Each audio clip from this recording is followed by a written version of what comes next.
Kolkata পুরসভায় budget অধিবেশন শুরু হয়েছে আর সেই পুরসভার বাজেট অধিবেশনেই তুমুল তর্ক বিতর্ক এবং মীনা দেবী পুরোহিত তিনি একটি মারাত্মক অভিযোগ করেছেন, তাকে নাকি শ্মশানে পাঠিয়ে দেওয়া হবে। এই নিয়ে বিস্তারিত জানাবো আপনাদেরকে আজকের এই ভিডিওতে। আমি অভিক আপনাদের সঙ্গে এই মুহূর্তে রয়েছে। যেমনটা শুরুতেই বলছিলাম যে কলকাতা পুরসভার বাজেট অধিবেশন চলছে এবং সেই বাজেট অধিবেশনেই মীনা দেবী পুরোহিত বিজেপির কাউন্সিলর তাকে কটাক্ষ করেছেন এক তৃণমূল নেতা, এমনটাই কিন্তু তিনি বলেছেন।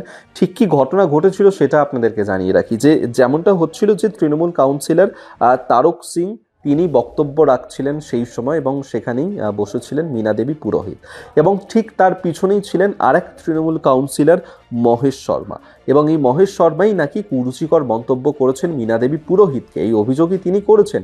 সেক্ষেত্রে ঠিক কি বলেছেন সেই বিষয়টা যেমন হলো যে এক্ষেত্রে তারক রহমান তিনি যেমনটা বলছিলেন যে সিডিটি শ্মশান নিয়ে বাজেট ভাষণ দিচ্ছিলেন এবং তখন তিনি বলেন যে শ্মশানের আশেপাশে পার্কিং সংক্রান্ত বিষয় নিয়ে একাধিক সমস্যা রয়েছে এবং সেই সমস্যাগুলো ক্রমশই বেড়ে চলেছে এবং সেই সময় মীনা দেবী পুরোহিত তখন তিনি এই মন্তব্যের নিয়েও তর্ক বিতর্ক শুরু করেন এবং সেই সময়ই নাকি মহেশবাবু তিনি সেখানে গিয়ে বলেন যে মীনা দেবী পুরোহিতকে এক্ষুনি শ্মশানে পাঠানো উচিত। এই মন্তব্য একেবারেই ভালো চোখে দেখেননি মীনা দেবী পুরোহিত এবং সেখানেই তিনি প্রশ্ন তুলেছেন যে আমি তো এখনো জীবিত, মৃত মানুষকে শ্মশানে পাঠানো হয়, তাহলে আমাকে কেন শ্মশানে পাঠানো হবে? আমি তো একজন মহিলা, আমাকে এই ধরনের মন্তব্য করা একেবারেই কুরুচিকর এবং অপমানজনক, এমনটি অভিযোগ করেছেন মীনা দেবী পুরোহিত। এবং এই সমস্ত তর্ক বিতর্কের মধ্যেই যখন সেখানে অধিবেশন কক্ষ উত্তপ্ত হয়ে উঠতে শুরু করে সেই সময় তাতে সেই বিষয়টাকে থামানোর চেষ্টা করেন আসরে নামেন চেয়ারপারসন মালা রায়। তিনি বলেন যে এই ধরনের যে মন্তব্য করেছেন তৃণমূল কাউন্সিলর তা একেবারেই সমর্থনযোগ্য নয়, তার প্রতিবাদও জানান তিনি।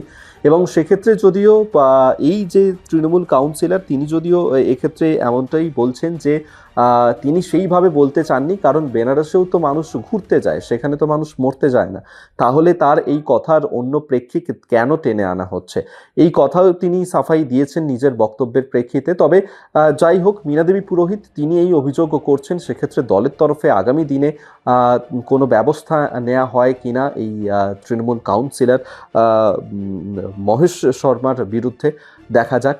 সামনেই রয়েছে 26-এর বিধানসভা নির্বাচন আর সেই নির্বাচনের আগেই কলকাতা পুরসভার বাজেট অধিবেশন উত্তপ্ত হয়ে উঠল এবং সেখানেই এই ধরনের একটা পরিস্থিতি তৈরি হয়। আজকের মতন এখানেই শেষ করলাম ভিডিওটা। দেখতে থাকুন কলকাতা টিভি ডিজিটাল। রাত দিন শান্তি।